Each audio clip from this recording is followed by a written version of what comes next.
Headline News. There's been a lot of talk about Devontae Smith's size since he reportedly weighed in at 166 pounds, but he doesn't think his weight has anything to do with his potential in the NFL. He said, "We play football. We're in a football business. We're not weightlifting. We're not bodybuilders. It's football. That's what we're here for. All the other stuff is irrelevant." He did win the Heisman last year. He did. 117 receptions, 1,856 yards, 23 touchdowns. He had 68 receptions, over 1,200 yards, and 14 touchdowns the year before. I really actually like Devontae Smith. I guess his size is the reason even before this, they were talking about Jamar Chase and Waddle over him. Not only is he a really great route runner and he gets separation, he's very mature. Listening to him talk after the bowl game, that's not an easy thing to do. To be able to stand up there after a bowl game on live television, your whole team is there. Like he's a very impressive young man on top of that. I actually think that a team is going to get a steal with Devontae Smith. I understand he isn't the biggest player, but he's going to be an outlier. And I get that they don't want to take a high risk on that as a high pick. But if you use him correctly, he can be very effective. Well, Michael Irvin told me the other day in a podcast, he said, today it used to be that all receivers had to go over the middle. He said, but if you use him in certain ways, it's a lot of stuff. It's throws either behind the line of scrimmage or close to it. So you're not asking him to go 18 yards into the teeth of a safety who can bear down.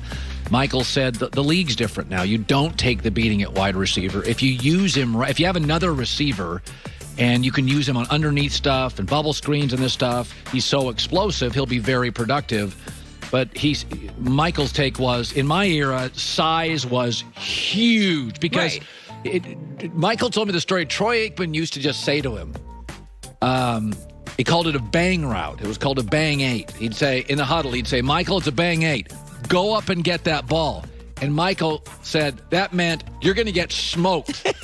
So it was called a bang 8. Michael said, when Troy looked at me once, twice a game, go up and get the ball, what meant I was going to get crushed. Right. That route, that's not part of the NFL to that level anymore. Exactly. I mean, Joel said this with us, Joel Klatt, when we talked about Devontae. Like, they moved him around a lot. If you just put him on the outside and expect him to go get it every time, that's not going to be effective.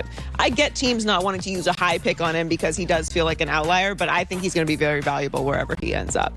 So Kyle Pitts is one of the most coveted players in this year's draft. The Falcons are in prime position to get him at 4. With the 3 teams ahead of them taking quarterbacks, but Pitts isn't convinced that's where he'll end up. He said he believes the first 4 picks in the draft this year will be quarterbacks, which is kind of interesting because he's talking to these teams.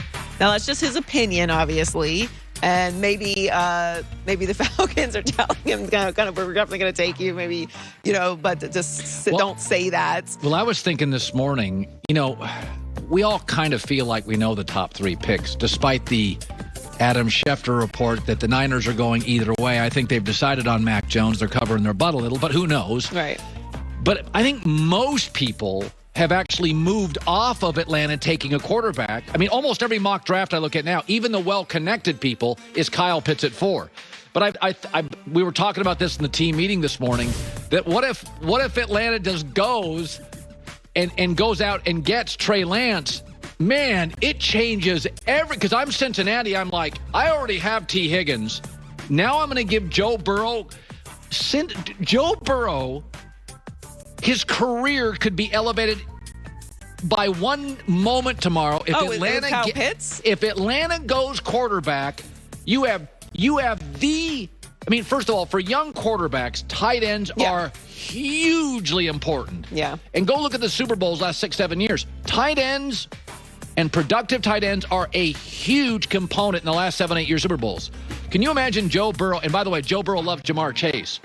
But if you got a tight end... you have to take Kyle Pitts in that because spot. They already have Joe Mixon. They have T. Higgins. Yeah. Their offensive line is not awful. It's not great, but it's not awful. You know what I was thinking about yesterday? Because we were just not talking about Zach Wilson and the Jets at all. What if the Jets don't take Zach Wilson? Like, we've all just decided that's where he's going, and it seems like that. But, what if they didn't? Then what happens? That's total anarchy. Because we're just not talking about it. We're just all like, it's just like submitted that that's where he's going. I was talking to an executive yesterday on television. He said, what if Justin Fields falls? He goes, do you know what the ratings will do? He goes, what's great drama is not just the early quarterbacks, but one sitting in a green room not being picked. Oh, yeah. He goes, the ratings will just, because also Fields has been talked about. He played at Ohio State. Like Aaron Rodgers was dropping, but nobody knew Cal. Nobody knew Aaron. Everybody knows Justin Fields. If Justin Fields drops, even Trey Lance, the drama is going to be massive for it. Can't wait for tomorrow night. So the Cowboys will have a lot of options at the 10th pick in the draft tomorrow. The most likely need for them would be to fill a need on defense. And Jerry Jones thinks that they'll have a good chance to get the top, or at least one of the top defensive players in this class. He really feels like the top 9 picks could all be offense, which they very easily could. According to Fox Bet, the favorite to be taken at 10th is Patrick Surtain. J.C. Horn is second, plus 225, and Rashawn Slater at plus 400. Micah Parsons actually plus 400, and Kwity Paye at plus 650. They are at 10. So if you look at the draft order, obviously we know we're assuming that what you just said is not going to happen and Justin Fields isn't going to drop like that. So that there are going to be 5 quarterbacks taken. Then you have the offensive linemen. You have Jamar Chase, Waddle, Kyle Pitts. Like, could very easily be the first defensive pick in the draft at 10. Listen, Dallas has 10 picks.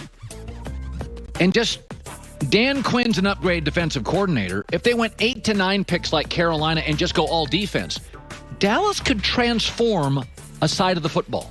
When you have the 10th pick, and I think they have multiple thirds and fourths, Dallas could get 5 starters out of this draft on defense. And remember, Dak's back, so the time of possession, last year, Dallas's time of possession was 28th in the NFL. With Dak, it'll go top 7, top 8, meaning the defense not only has a better coordinator, not only got 7 new starters, but won't be on the field and compromised as much. So Dallas could really change a side of the ball. I mean, Carolina went all defense last year. They got 2 stars. Yeah. A safety, Derek Brown, the defensive tackle. I've always said with the draft is I would almost always trade down. But I like teams that just say, listen, let's just fix this side of the ball. We're just going to go to one side of the ball. Carolina did it, and their defense went from 31st to 18th. On just that. I'd like to see them take at least one offensive lineman, Dallas. Yeah. But the offensive side of the ball is not where they have issues. They were rolling before Dak got injured. Yeah. Actually, their receiving core is probably the best in the league. Joy with the news. Well, that's the news. And thanks for stopping by.